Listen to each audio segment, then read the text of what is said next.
నమఃశంకరాయ. నరసింహస్వామి వారి జయంతి ఏప్రిల్ 30వ తారీఖు రోజున.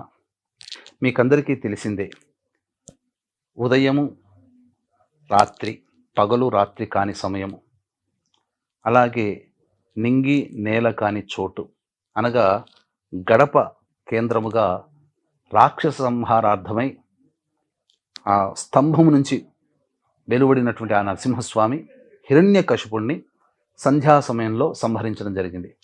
కాబట్టి ఈ రోజున గడపకి పూజ అనేటువంటిది అత్యంత ప్రామాణికమైనటువంటిది. గడప పూజ ఏ విధంగా చేయాలనే విషయాన్ని తెలుసుకుందాం.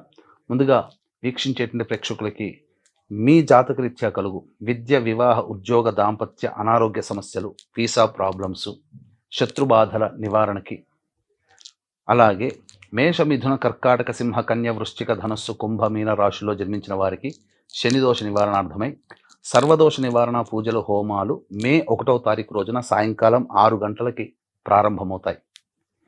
ఈ కార్యక్రమంలో సర్వదోష నివారణ పూజలు, హోమాల్లో పాల్గొనదలిచినటువంటి వాళ్ళు, గోత్రనామాలు నమోదు చేసుకోదలిచినటువంటి వాళ్ళు సాయంకాలం మే 1వ తారీఖు రోజున సాయంకాలం 5 గంటల లోపల స్క్రీన్పై కనిపిస్తున్న నెంబర్కి కాంటాక్ట్ చేసి మీ గోత్రనామాలు నమోదు చేసుకోవచ్చు. అలాగే శక్తిపాతం చేసినటువంటి కరుంగలి మాల కూడా ఇవ్వడం జరుగుతుంది.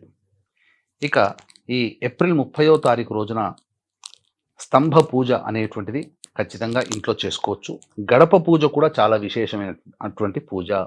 ఇంటి సింహద్వారానికి ఇరువైపులా ఉన్నటువంటి సింహద్వారానికి చక్కగా పసుపు కుంకుమతో అలంకరించి గడపకి ఎర్రటి కుంకుమతో ఆ స్వామివారికి సంబంధించి విధంగా స్వామివారి నామాన్ని మనసులో జపం చేసుకుంటూ ఆ యొక్క గడపకి కుంకుమతో తడిపినటువంటి విధంగా ఆ గడపని పూర్తిగా అలంకరించాలి, పూయాలి.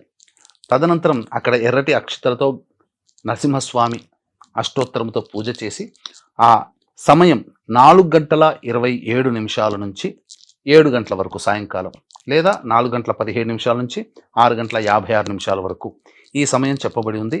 ఈ సమయంలో లక్ష్మీ నృసింహ కరావలంబ స్తోత్రము కానీ, లక్ష్మీ నరసింహస్వామి వారి అష్టోత్తరం 11 సార్లు కానీ పారాయణం చేయాలి. లేదా ఓం నమో నారసింహాయ నమః అనే నామాన్ని, లేదా ఓం వజ్రనఖాయ విద్మహే తీష్ణదంగుష్ట్రాయ ధీమహి తన్నో నారసింహ ప్రచోదయాత్ అనే గాయత్రిని 1008 సార్లు కానీ పఠించినట్లయితే, ఎందుకు గుర్తుపెట్టుకోండి, ఆ గడప దగ్గర పూజ అనేటువంటిది మాత్రం విధిగా ప్రతి ఇంట్లో గనక చేసుకున్నట్లయితే మీ ఇంట్లో ఉన్నటువంటి నరదృష్టి, నరఘోష, శత్రుబాధలు తొలగిపోయి కుటుంబం అంతా కూడా సంతోషముగా జీవిస్తారని చెప్పవచ్చు.